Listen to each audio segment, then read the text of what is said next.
ఓటర్లు బారులు తీరు చూస్తే ఖచ్చితంగా కాంగ్రెస్ పార్టీ మా అభ్యర్థి సురేష్ కుమార్ శెట్కర్ గారు భారీ మెజార్టీతో విజయం సాధిస్తూ ఉన్నారు.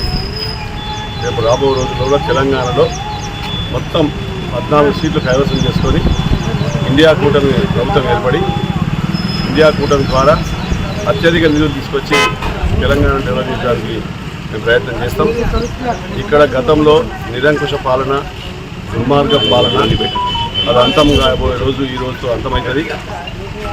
డెఫినెట్గా రాబో రోజుల్లో ఇక్కడ శాంతి నెలకొల్పి అరాచకాలు, దుర్మార్గాలు చేసి ఒక స్వచ్ఛమైన పాలనను అందించడానికి బాధపడ ప్రజలకు ప్రయత్నం చేస్తామని తెలియజేస్తున్నాను. గతంలో బెదిరించుడు, పోలీస్ స్టేషన్ చేసుడు, కొట్టుడు, పార్టీలకు వెళ్ళి గుంజుకురుడు ఇవన్నీ జరిగినాయి. ఇవి అలాంటివి ఏమీ లేవు. ప్రశాంతంగా ప్రజలు బతకాలి, వాళ్ళకు ఏ అవసరాలు ఉంటే అవసరాలు తీర్చే రీతిలో పరిపాలన ఇక్కడ సాగించే ప్రయత్నం చేస్తాం. కాంగ్రెస్ పార్టీ విధానం కూడా అదే. కాబట్టి ఈ రోజు నుంచి 2004లో ఇక్కడ నిజామాబాద్ పార్లమెంట్ అభ్యర్థిగా అప్పుడు ఆ రోజు మదియాష్కి గెలిపించిన సందర్భం 20 సంవత్సరాల తర్వాత ఈ రోజు కూడా ఖచ్చితంగా బాన్స్వాడ నియోజకవర్గంలో కాంగ్రెస్ పార్టీ అత్యధిక మెజార్టీతో సురేష్ శెట్కర్ గారు గెలిపిస్తారని చెప్పి